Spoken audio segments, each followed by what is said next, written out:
السلام عليكم. انا هذا النداء كنوجهه لسيدنا بالخصوص.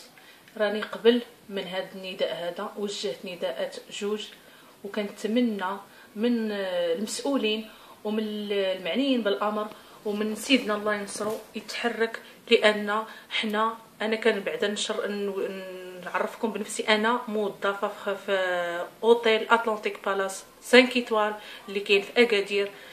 حنا كنعانيو في الصمت، عيينا من نسكتوا وعيينا من الظلم.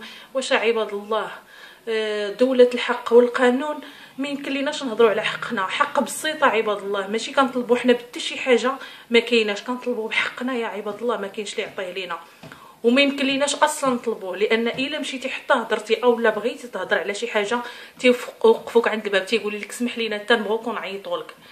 واش هذا حق عباد الله؟ تصوروا واش الخلاصه عباد الله 3 شهور عاد كنتخلصوا، يدوز شهر واحد وشهر جوج وشهر ثلاثه، عاد غنطل شهر 4 عاد نخلصوا في شهر واحد. واش يعقل؟ كاينه شي عائله تعيش في دار كاريه او لا في بيت كاريه 3 شهور ما مخلصاش الكرا؟ كيفاش انت المعيشه ديال الانسان غتكون؟ كيفاش الدراري؟ كيفاش بزاف ديال المسائل. كنتمنى المواطنين يحاولوا يدوني في هذه الفكره، اما الناس اللي في اتلانتيك بالاس اللي مساكن عليهم مضغوطين بهذا الشيء، حتى شي واحد ما قدرش ينوض ويغوت او لا يهضر او لا هذا. النقابه ممنوعه، الا جيتي بغيتي تهضري مع شي حد على النقابه كيوقفوك عند الباب. انا من دايتي راسي درت هذه المبادره، وكنتمنى من الناس اللي خدامين في اتلانتيك بالاس حتى هما تجيهم النفس شويه وينوضوا يتحركوا وينوضوا يهضروا على ريوسهم. الا ما هضرتي على حقك في هذا الزمان هذا ما كاينش اللي يجيبوا لك. واش انت خدامه عباد الله وحقك مظلوم ما تهضرش عليه؟ خلاص ما تهضرش عليه.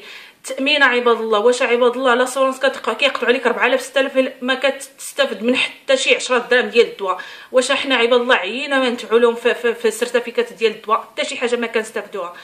الفيكس ما كاينش عباد الله. الفيكس 10 سنين وانت كتسني كونطرا. واش انت في دوله الحق والقانون؟ واش هذه بلاد عباد الله؟ واش انت في الدوله ديالك وكتسني الكونطرا؟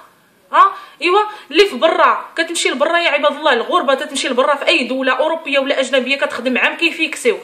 حنا معايشين يفيكسونا مع الحيط راه ما لقاوش فين يفيكسونا معاهم. راه عيينا عباد الله ما نهضروا. شوفوا كنطلب من هذا النداء هذا، كنطلب من الموظفين الخدامين المستخدمين اللي في اتلانتيك بالاس نوضوا تحركوا. الرجاله العيالات اللي قال لك ما يبكي لك غير شفرك وما يحك لك غير ظفرك، نوضوا هضروا توحدوا. الا ما قدرتوش عباد الله